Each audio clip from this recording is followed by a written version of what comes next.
See. Good. So this is the lesson 5, right?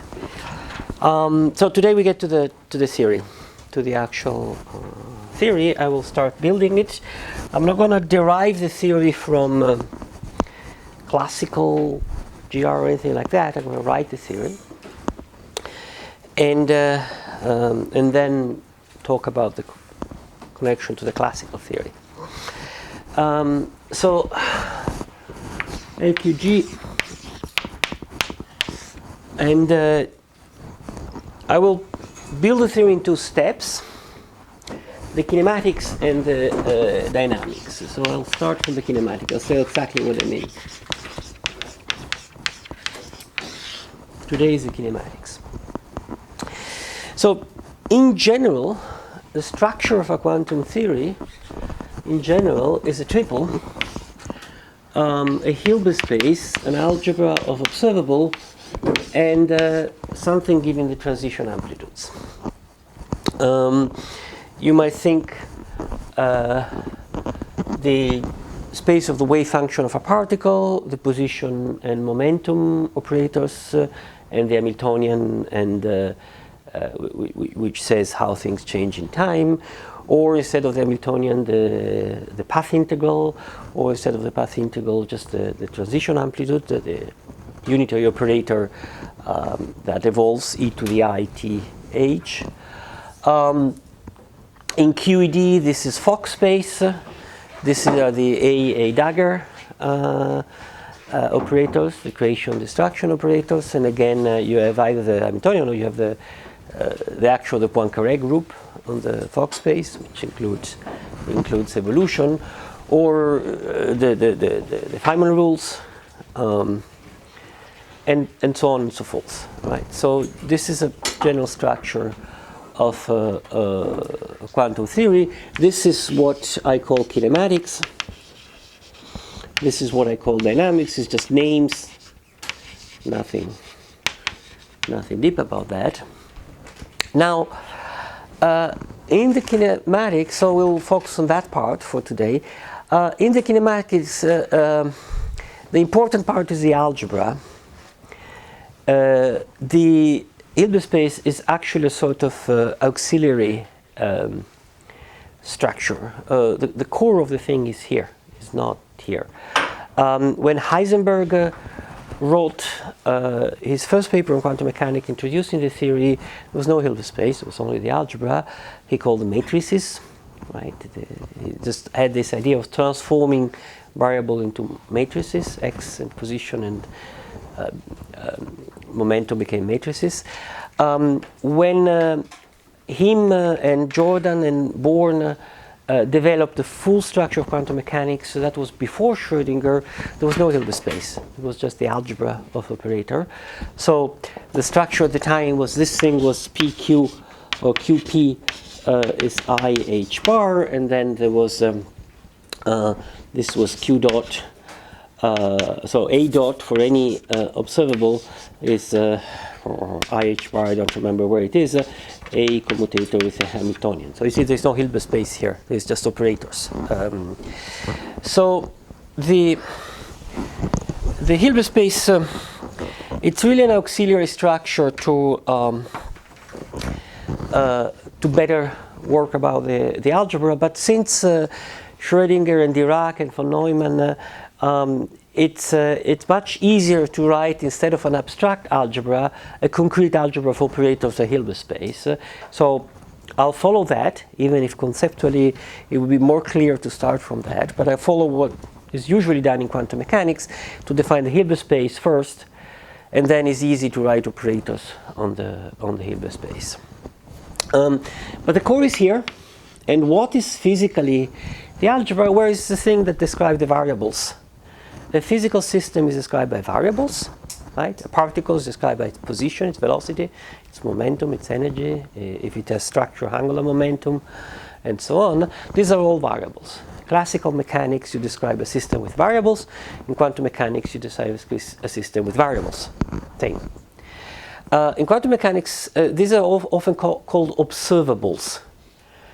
It's a it's a slightly misleading name because observables is sort of idealistic thing. There's the eye of the scientist or God or whoever who observes. Okay, in distant galaxies, there's nobody observing, but they're variables, and variables describe system and describe how system interact with other system.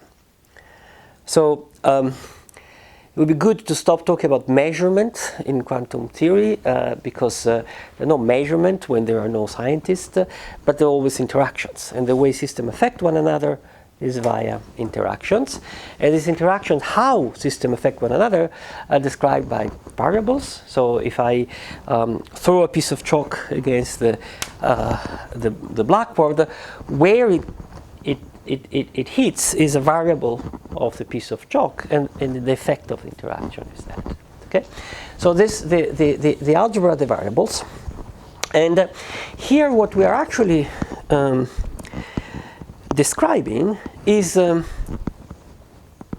gravitational field, which is a piece of general relativistic space-time, which is a piece of space-time in the Newtonian sense.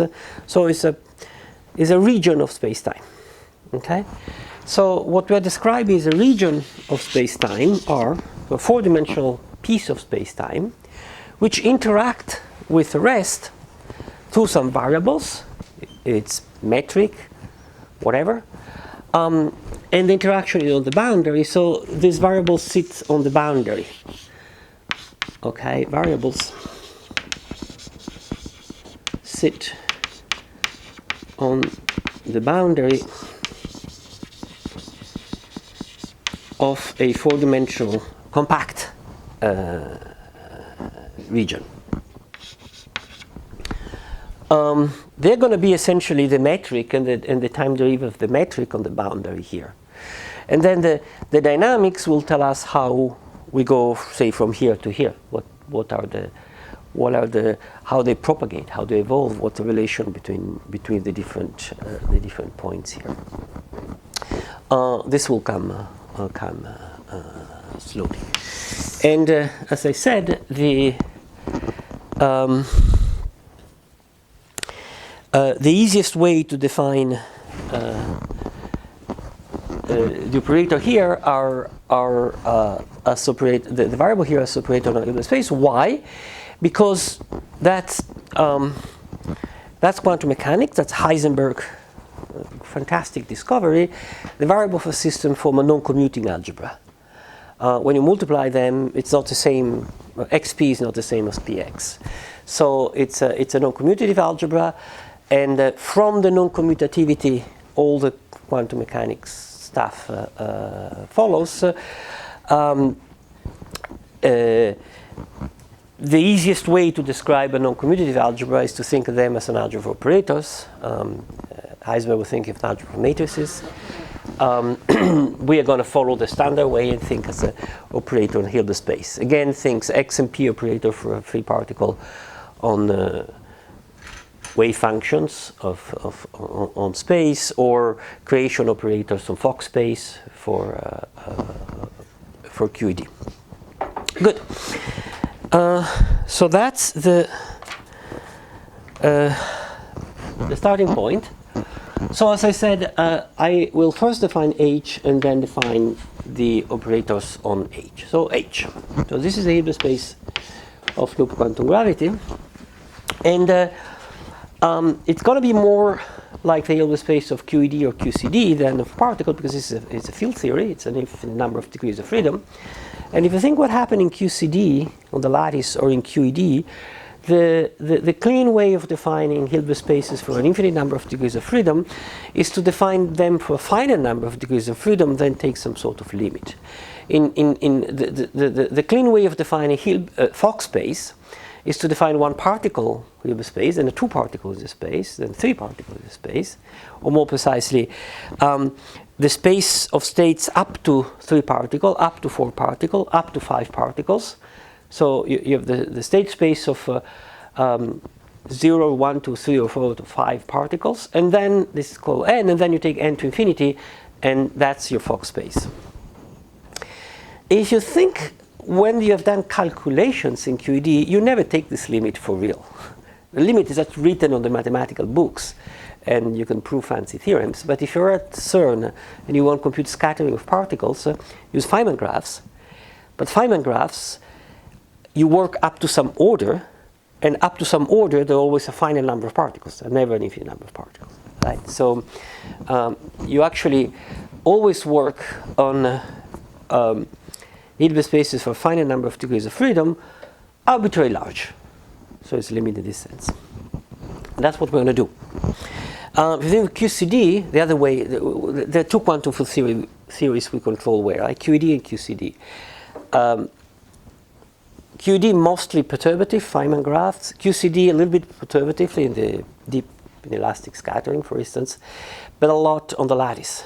And the lattice we do the same thing. You define a finite lattice, and that's QCD on the lattice, and then you compute things, and then you take the lattice sufficiently fine with the number of lattice space n, and when it's large enough, you think that this is good enough. And you have theorems that tells you that if you increase n, your results don't change much. So here we're going to do the same. We're going to define this as a limit in some sense, which I'll say later, of something which I call gamma going to infinity of H gamma, where H gamma is the Hilbert space of loop quantum gravity of a truncation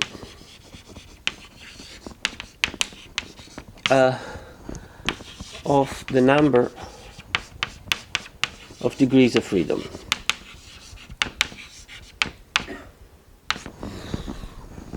I'll say what gamma is in a moment, and then what it means to go to. And concretely, we'll work with H gamma most of the time, and don't bother much about the limit. So what is gamma? And here we start coming to the technicality. It is a graph. And graphs sit naturally inside one another. Given a graph, I know what is a subgraph. So these Hilbert spaces will sit naturally one inside another. So you can always take the larger one. And the more large you go, the more degrees of freedom you capture. So what is a graph? A graph is a couple of two things. A set n. How do you do n? And a set L, where n is just a finite dimensional set, is a finite dimensional set with n elements, which we call little n, and we call nodes. So in other words, this is 1, 2, 3, 4, 5, 6 things. Okay. L is a collection of ordered couples of elements of n. So an element little l of this thing L is the other way around. Is just n1, n2 ordered. So you can think it's a little arrow here. It's one way of representing it. And L is a collection of these. So say this, and this, and this, and this, and this, and this, and this, and this, and this. This is a graph. What matters of the graph is not how you write it on the blackboard or how it's embedded in space-time. It's just a combinatorial who is connected to whom in the link, how the links connect the nodes. So sometimes, to make it clear, this is called combinatorial graph to distinguish it from one of these things embedded in R3 or in a given manifold, which is an embedded graph. This is an abstract combinatorial graph. It's just combinatorics.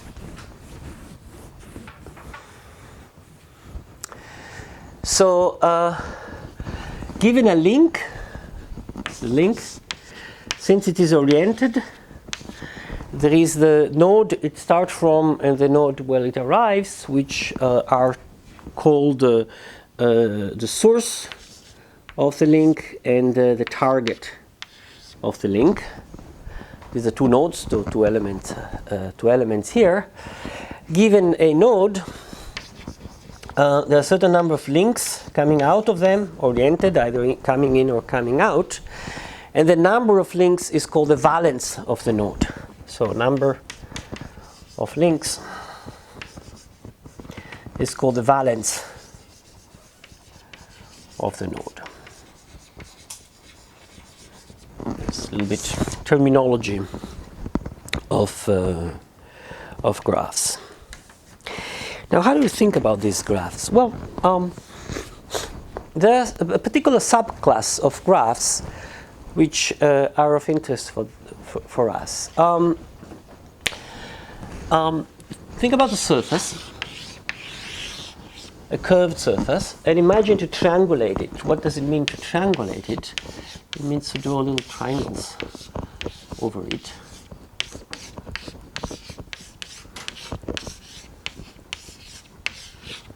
Okay. Now, once you have the triangles, these triangles are attached to one another in a combinatorial way. You know who is next to whom, and you can think of putting a dot somewhere in each point, in each triangle, one per each triangle, and connect them.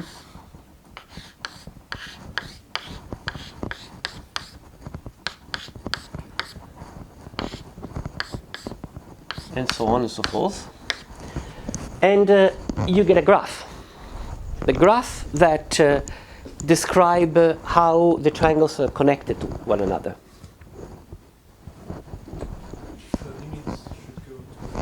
Sorry? Oh, thank you. Means a big graph. It's going to be when you take this n going larger and larger in some suitable sense. Thank you. So a set of triangles connected in this way is called a triangulation. And triangulations, a given triangulation is usually indicated by a delta. And the graph dual triangulation that I've written down, this blue graph. So the graph obtained by identifying any triangle with a node and any two adjacent triangles with a link is called a dual triangulation.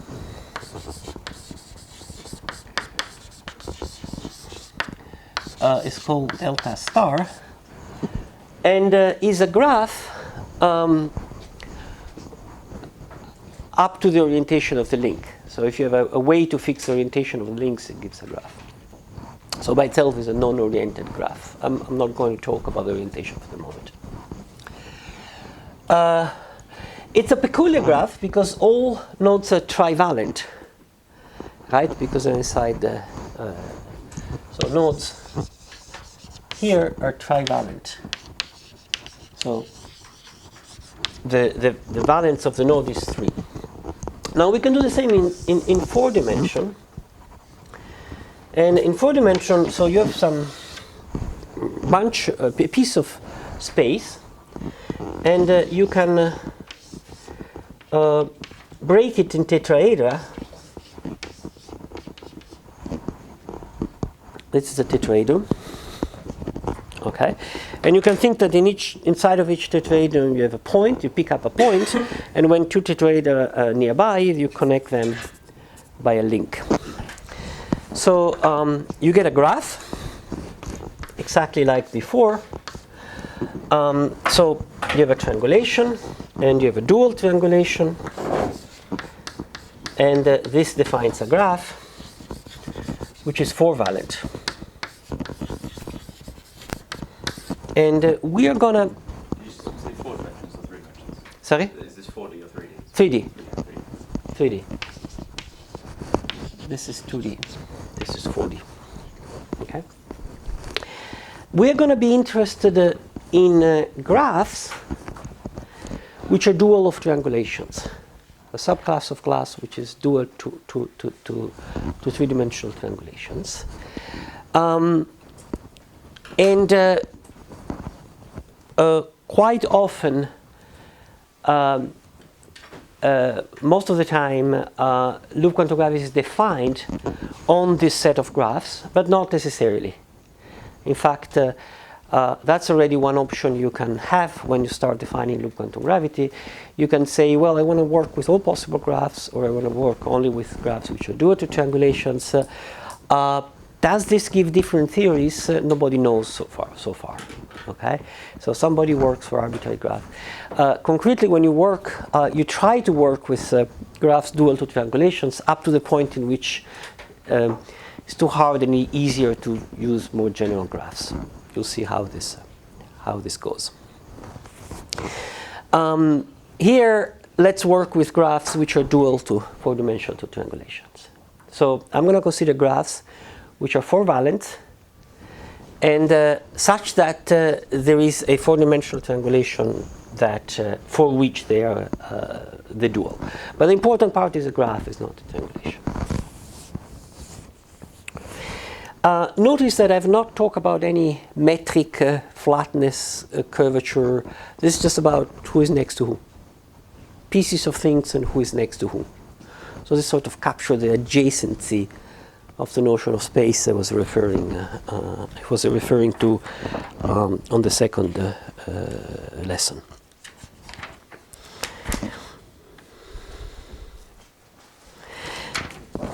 So, just to have this clear, since it's going to come over and over again, a node, if you think in terms of a triangulation, is dual to a tetrahedron, and a link is dual to two nearby tetrahedra which are separated by a triangle. So tetrahedron, triangle, node, link. So digest this like if it was, yes? I have a question. So if I have triangles that hinge around the points, they will be a little circle as a graph, as a dual graph. Whereas if I have a band of triangles that don't hinge on the points, well, there will still be a circle as a graph. So I'm wondering whether your graphs are annotated somehow in a way as to be able to distinguish whether they come from a band or from a disk. You're saying the same graph can come from different triangulations, that's what you're saying? Yeah, from very different geometrical objects. No, they're not. The structure here is only this one. Keep this only in mind as a reference, which we'll use when we interpret that in space-time terms. But the theory is built only on this structure here. Four-valent graphs, oriented four-valent graphs. Good. So they have no other information than this one. Well, let's go to it. So I have one of these graphs, four-valent, etc.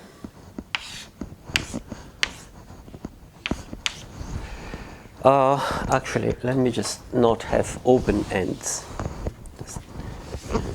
I have a graph, and I'm going to now tell you what the Hilbert space associated this graph is. And I'm going to first define a larger Hilbert space, and then the actual Hilbert space will be a proper subset of this, which is defined as follows. Imagine that to each oriented link you associate an element of SU2. So there is a family, there are L, so say there are L links. Capital L is a number of links. So you have one SU2 element for each link, so the L element, and you consider wave functions which are functions of this L element of SU2. Well, the Hilbert space is just L2 of SU2 to the L, namely the set of these wave functions here.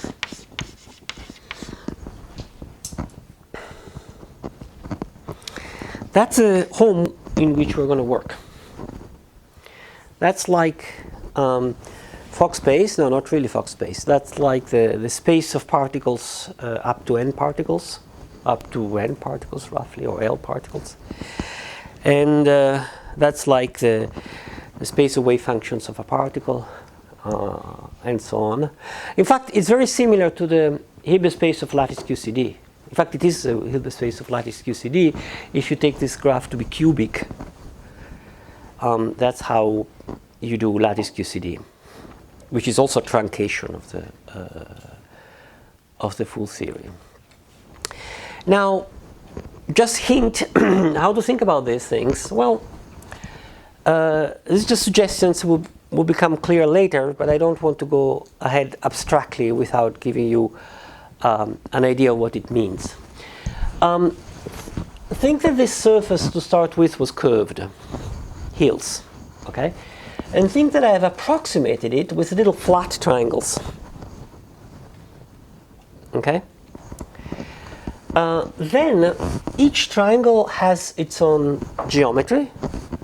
The length of this, the length of this, the length of this. If I know the geometry of each triangle, I know the curvature of the surface, right?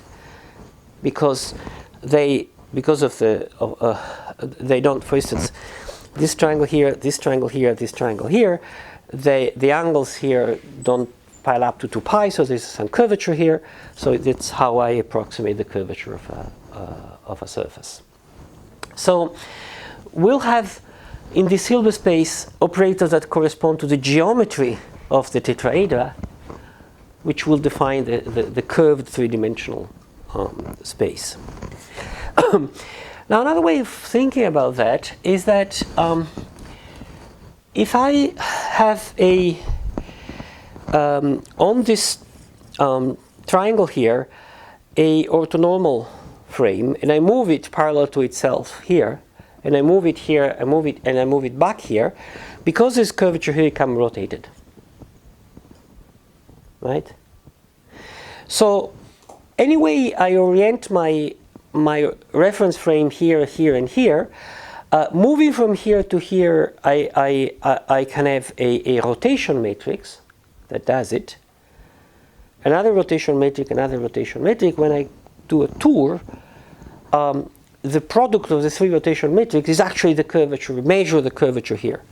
If this is flat, I can orient my reference system whatever I want, but when I come back to myself. If it is curvature, I come back curvature, rotated. This is a way of defining curvature, in fact.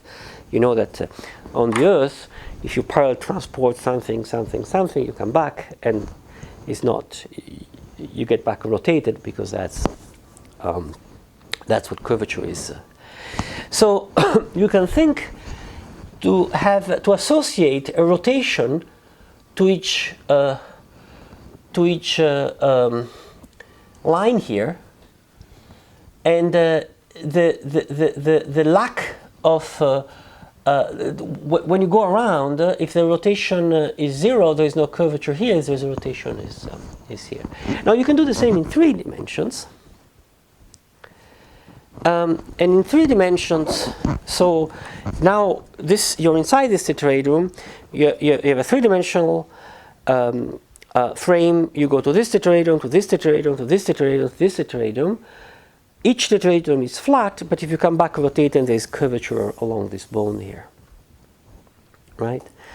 So all these rotations associated to the jump from one tetrahedron to the other, so in the dual triangulation to the links. So you have a rotation associated to each link. When you make a tour, if the product of them is not identity, there is curvature here. So in this way of thinking, you describe geometry by associating a rotation to each link of the dual graph. So an element of SO3 to each link of the dual graph. That's exactly what we're doing. We have an element of SU2 to associate to each link of the dual graph. So if this is a tetrahedron, this is a tetrahedron, this is a tetrahedron, this is a tetrahedron, you go around and this curvature because you have going around. So these are the classical variables. The quantum state associates an amplitude to a set of classical variables. Yes? So can I think of this SU2 as a parallel transport? Yes. But just in space? Yes, in space. That's right.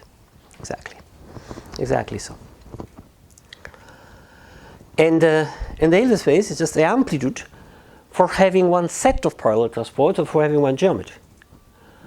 And of course, the general state will be a linear superposition of different geometries. So it's a state over geometries. That's what we're going to describe. So we're going to describe quantum geometries. This is the space of quantum geometries. This will come out slowly. For the moment, I've given you a precise definition of the Hilbert space and a hint of what is behind it. Now, there's still this tilde, and I said that the actual Hilbert space is going to be a subspace of that. Why? Well, let's go back to our... What is the orientation of the link? I mean, what is the physical meaning of the orientation of the link? None. No. None. The final result should be the same if I take one link and orient it the opposite way. It's just because when you actually want to assign an SU2 element to that, you have to say the SU2 element is assigned to the link oriented this way, and to the opposite orientation you have to assign the opposite, the inverse of the... So just to be able to work and to start naming things, you put an orientation, but the actual choice of orientation is irrelevant to anything you compute. Good. So I was saying that the actual Hilbert space is going to be smaller than that. Why? Well, my discussion that told you why. I said I choose a reference frame here, and when I go around and come back, that's give me the curvature. But if I had chosen a different reference frame, it would not matter, right? I can choose a reference frame the way I want. So there's some redundancy here in the description, some gauge, and the redundancy is the arbitrary is a rotation without inside each tetrahedron. So in each node here, if I rotate my frame, so if I rotate all the group elements that come out from it in the same manner, nothing should change. So in other words, we want a gauge. We want to say that there is a gauge, exactly like in lattice QCD, which takes HL, the SU2 group element associated to a link, and gauge transform it into HL multiplied by some group element lambda on the source of the links, and lambda minus 1, a different group element associated to the target of the link. So I have gauge transformation. What is a gauge transformation? A gauge transformation is a group element lambda for each node. For each node, I choose a group element, an SU2 group element. And I want this to be a gauge transformation, meaning what? I want my state to be invariant under that. So I want not to consider all those wave functions, but only a subset of those wave functions. The wave functions that have the property that h of L is equal to lambda source of L, h of L, lambda minus 1 target of L for every choice of lambda n in SU2, or let me change notation, set of this in SU2 to the n. So the gauge transformation is one SU2 per node. Okay? So the set of the wave functions here that satisfy that equation is what I call H gamma, which is a subset of H tilde gamma, is a proper subset.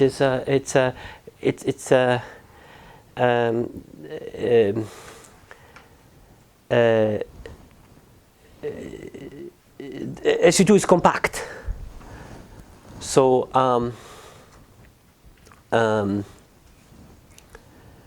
there's no infinity here. Okay, it's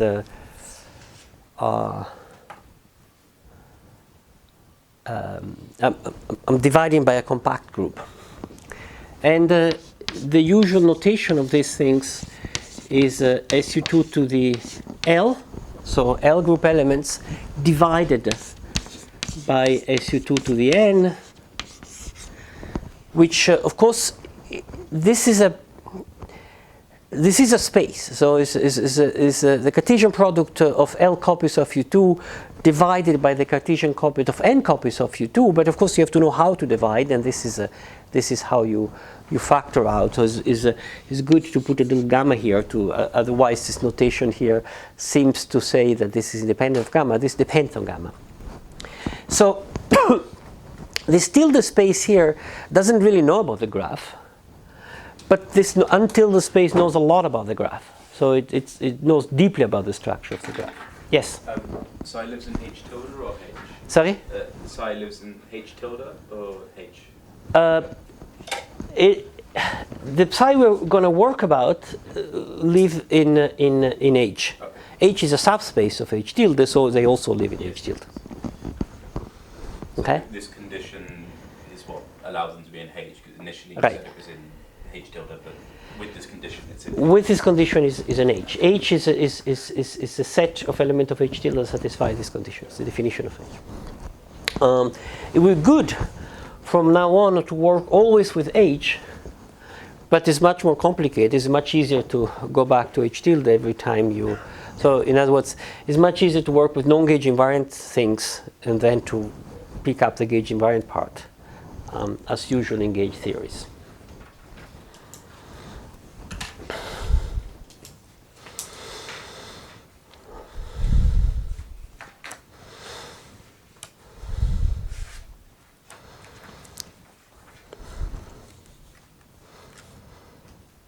Good. Basically, that's it for the Hilbert space. And as I said, the Hilbert space serves for building the algebra. So let's start building the algebra. And we're going to build the algebra on gamma, sitting here. Well, it will have two parts. X and P, creation, annihilation, field that fix a time and its momentum, the standard in quantum mechanics. So the non-commuting part. There's an abelian subalgebra, which is super easy. These are functions of group elements. So I can multiply by any function of group element, and that's an operator, the diagonal operator, the analog of X operator acting on psi of X. Just multiply psi of X by X. Okay. So any function of L, capital L group elements is an operator here, which means that everything that I can measure related to the parallel transport, as you were saying, is going to be an operator in this Hilbert space, very simply. Now you do find written HL operator psi of HL is equal HL psi of HL in articles and in books. It's a little bit confusing because this is a group element. This is not a number. So what the hell does it mean? What it does mean is that the matrix element AB of this one are operators, okay? Or any function of the group element. For instance, the trace of that is an operator that act on this by multiplying it, just the trace. of it. So when you find this notation, this means matrix element by matrix element. That's the easy part. The interesting part is the other half, the momentum, and we want some derivative operator. IH bar d over dx, the analog of p psi of x being minus IH bar d over dx of psi of x. So we want some derivatives, and we do have a derivative, right? I just defined for you a derivative on the group, which is a left invariant vector field. So we'll have a left invariant vector field L as an operator, and we'll have one for each copy of the group. So this is all going to be labeled by links.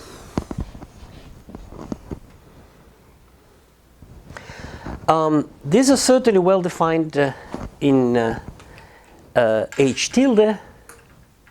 Are they well defined on H? No. Why? Because H are gauge invariant things, sort of invariant under rotation if you want.